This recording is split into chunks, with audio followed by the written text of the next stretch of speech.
Alright, here we are again, back in Seaside. This time, I'm hopping on at 6 p.m.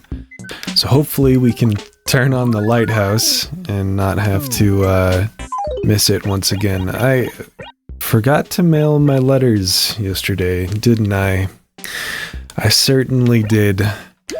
Let's see what we got from the museum. Amber... Right wing. I think that's the one that we need. Oops. Shit. I think the wing we have right now is the left wing. So that'd be awesome. Well, and there it is anyways.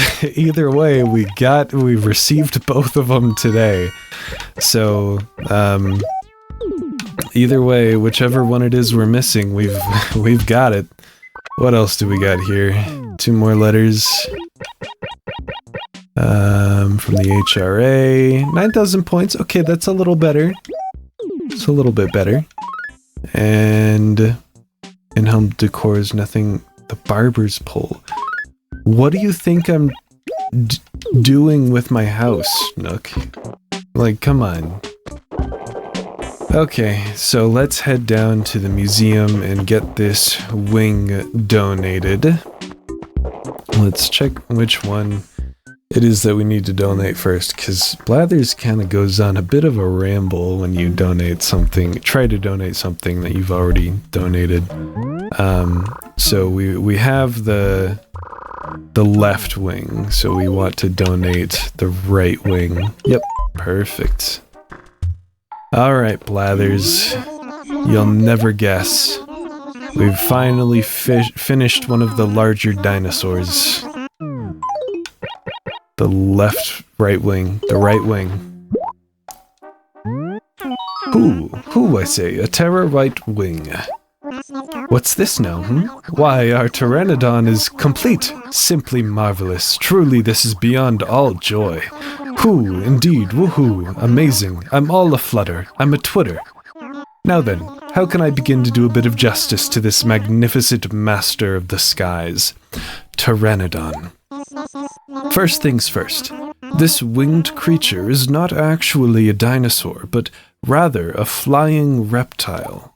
It did, however, live among many dinosaurs during the late Cretaceous period. Fascinating, eh, what? The structure of its immense wings suggests that it stayed aloft by gliding rather than flapping, you see. Imagine pteranodons with wingspans of over 23 feet swooping down to catch fish in their pelican-like beaks. Scree, squaw! Oh, I do beg your pardon. Beaks, wings, flying. It's so very close to home. You have our deepest and most profound gratitude. Awesome.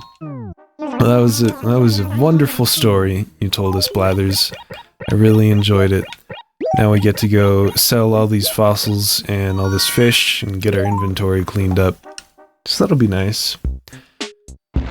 So, progress on... I'll have to remember that's there. Progress on the game jam continues today.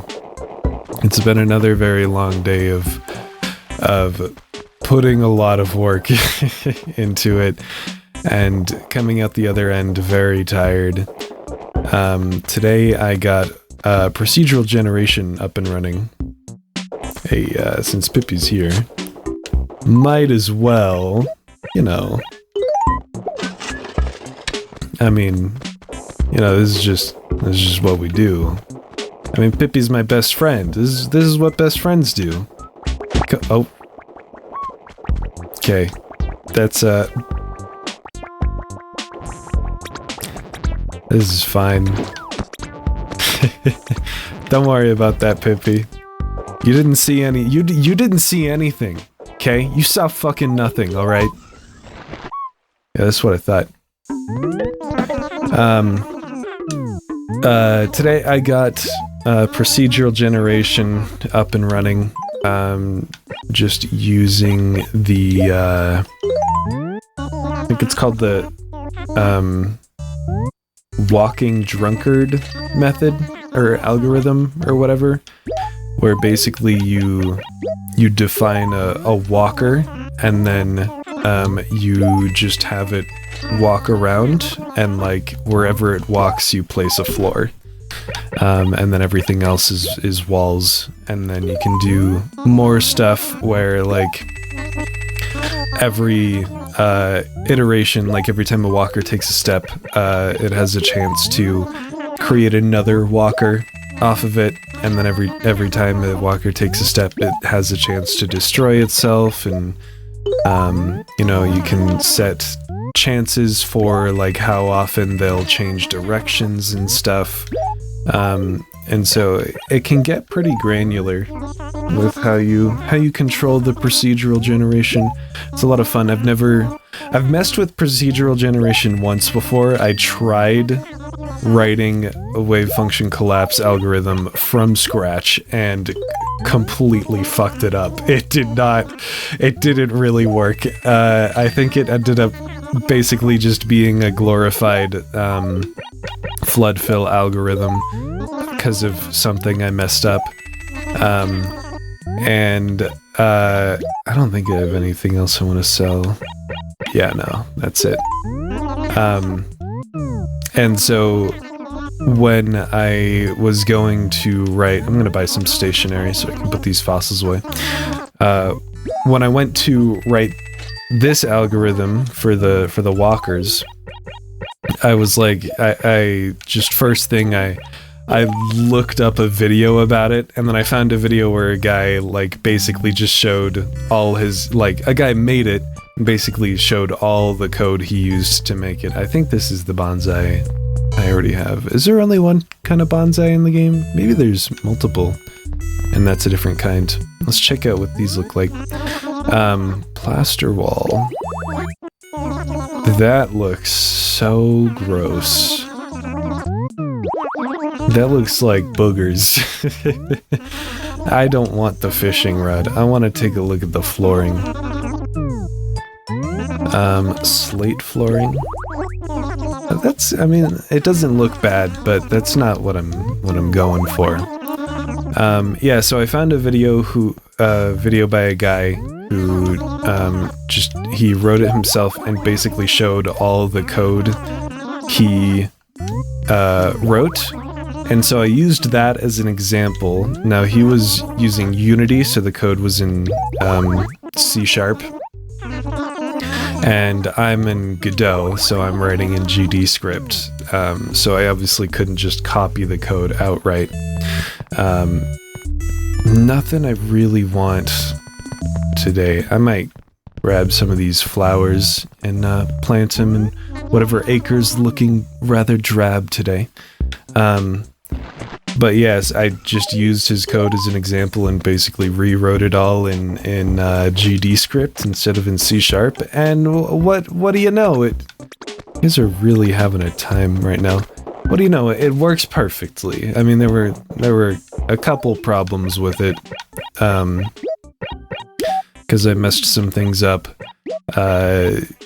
naturally. But oh, that's nice stationery. But it worked, like, it didn't require that much to figure out. It was some very simple things I messed up and fixed it very easily, and it was basically just good to go. There were some things I had to do strictly very differently from what he did, because Godot has its own tile map thing that I can use, and I don't think Unity has anything that's quite the same as Godot's tile map. What am I doing? I'm gonna go mail off these fossils.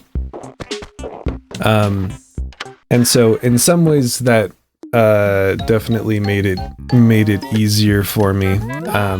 But I did have to write that code myself, and I'm not very good at programming, so in a way it made it harder for me as well.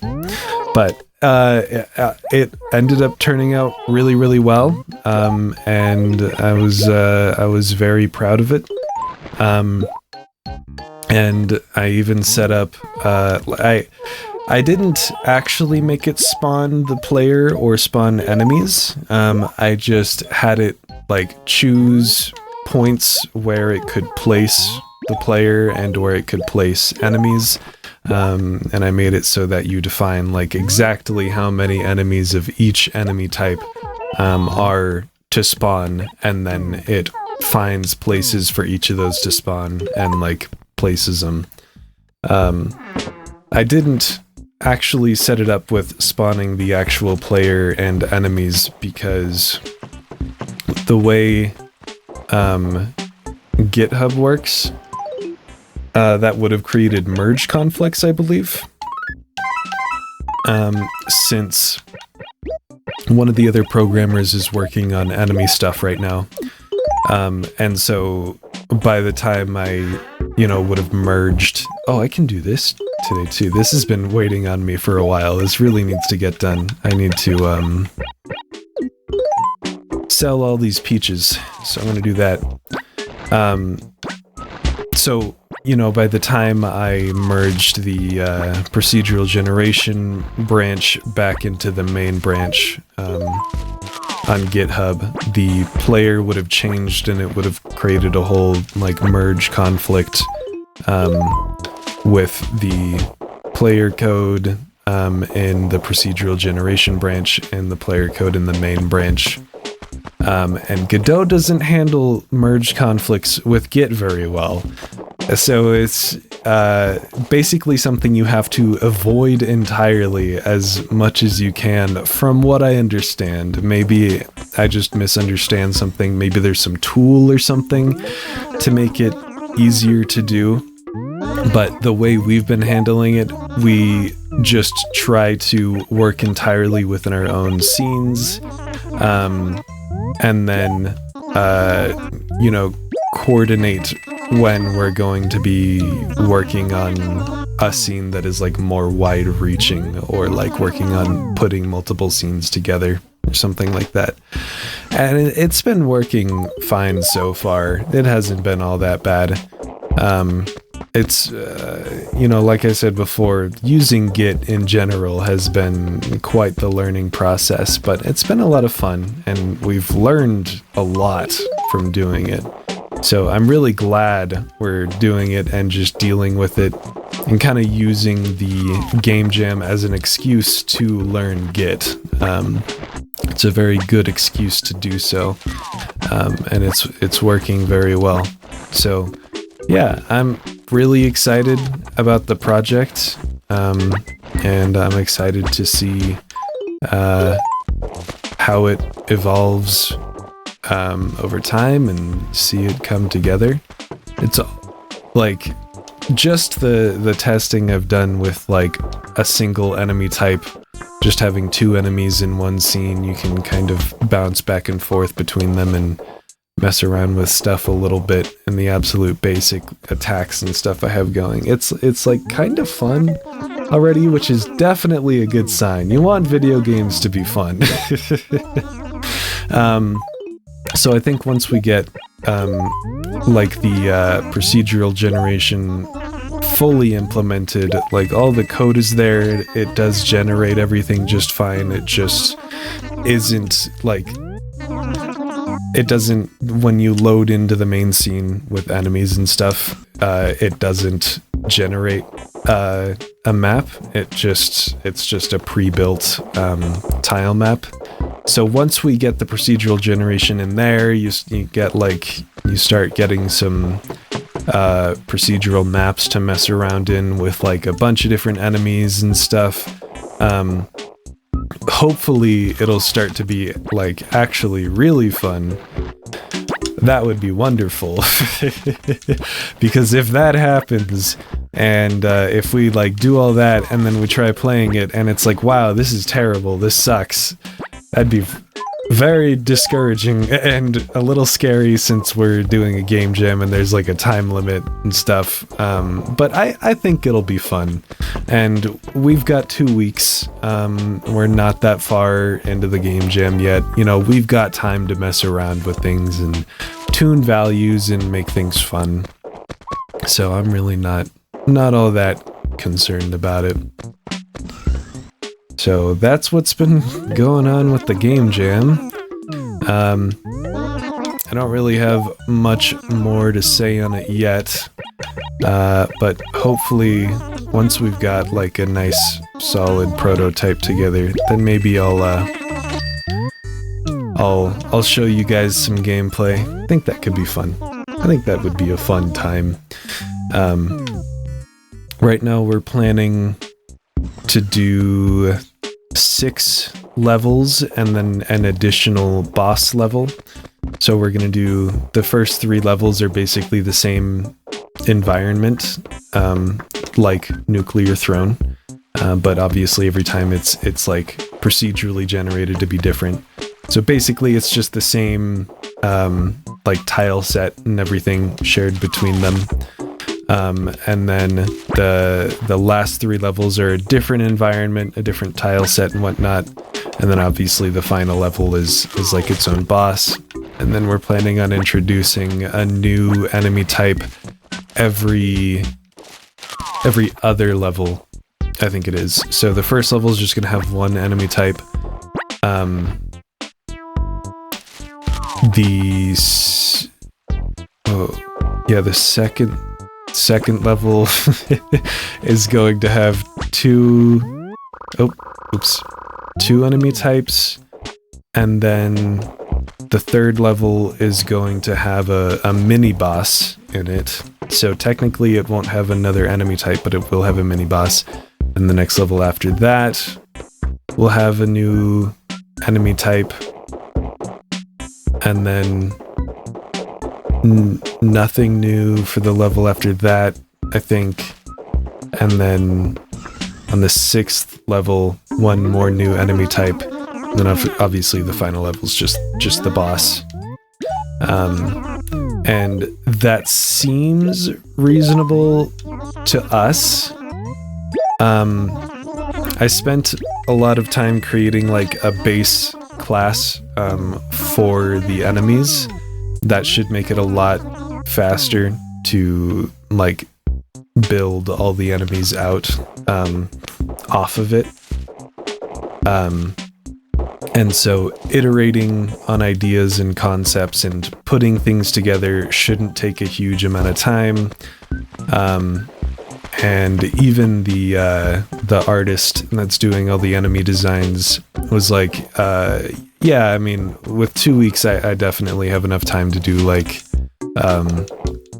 5 different enemy types, and a boss.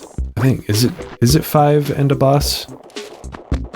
It's that's the last of the peaches. So we've got the first one on the first level, second one on the second, third one is a mini boss, 4th one after that, 5th one on the 6th level.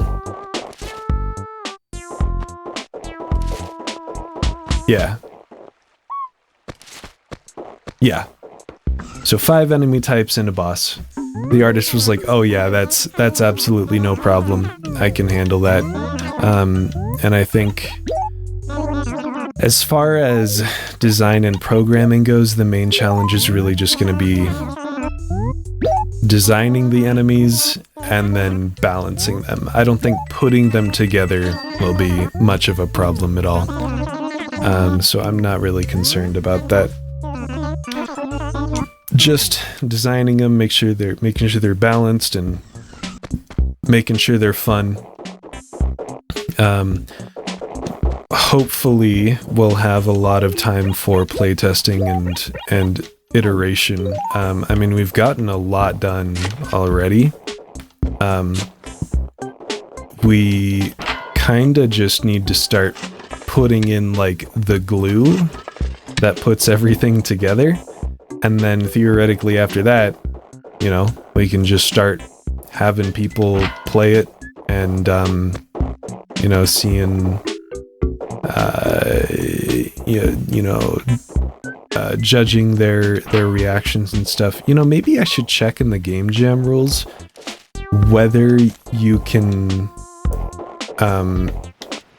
use like have people that aren't on the 5-person team limit, like the 5-person team, do QA, because I know the team limit is 5 people, I don't know if that also applies to people doing playtesting, because QA is like, I mean, that's like an aspect of development, and like people doing QA are members of your team. So I don't know if that's, maybe we should look into that before we just have random people play it for QA and stuff.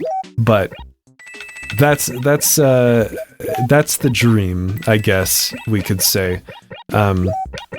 Having pretty much everything like made and glued together by the end of the first week, and then just dedicating the second week mostly to QA and balancing, and, you know, making sure, like, tuning values, making sure everything's fun and polishing up and whatnot. That's the dream. I don't know if that's gonna happen. Things very rarely ever go to plan in game development. So I'm just gonna, you know, take everything as it comes at me and see what happens. I've never actually finished a game before. I've only like worked on fun little projects and then like abandoned them after an amount of time and moved on to other stuff. So I don't really know what the latter portion of game development looks like, you know, as you like get towards the end. So that's going to be really interesting. I'm really excited to see what that's like. But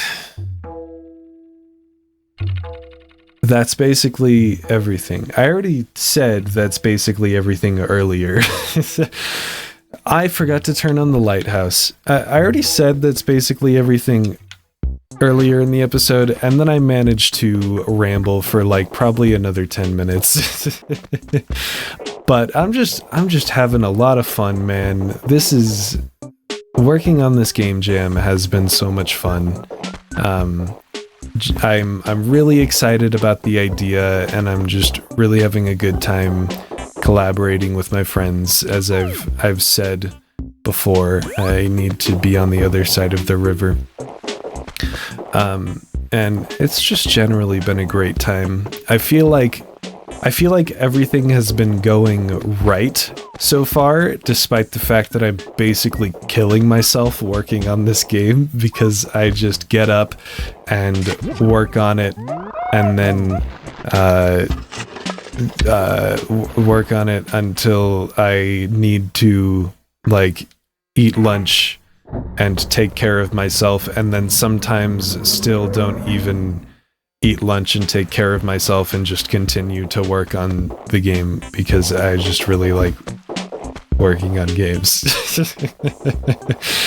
But I don't know, I'm having a really good time with it, and I'm really enjoying it, and that's very nice. I feel like it's a rhythmoid. Okay, I feel like it's been a while since I've had a project like that I just want to get up and just start working on it immediately and continue working on it all the way through to the end of the day,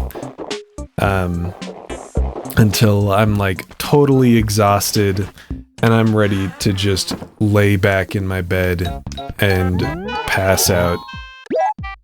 And it's really nice. I was worried that with like a 2-week long game jam especially, that I was just gonna run out of motivation really quickly, like for one reason or another, and like I wasn't going to end up making any progress, and none of my friends were gonna make any progress on it. I have another letter? What is this? What is this? From Tom Nook. We just got some beautiful hand-drawn wallpaper in stock. These special rolls will be sold in an exclusive 1-hour sale at 1 p.m. on January 22nd. Okay, 1 p.m. on January 22nd. I'll try to keep it in mind. Hopefully I can be there. It sounds cool. So Yeah, point is, I guess, oh my goodness, I'm just having a really good time, even if it's probably a little unhealthy. It's just a lot of fun. And, you know, sometimes you need to just have something that you obsess over a little bit unhealthily for a little while, because I feel like that is what puts the juice in your soul, you know? You feel me? Yeah, I think you get it. So I guess that's it. So I literally just rambled for like probably 30 minutes about random bullshit. Hope it was entertaining. I will see you tomorrow.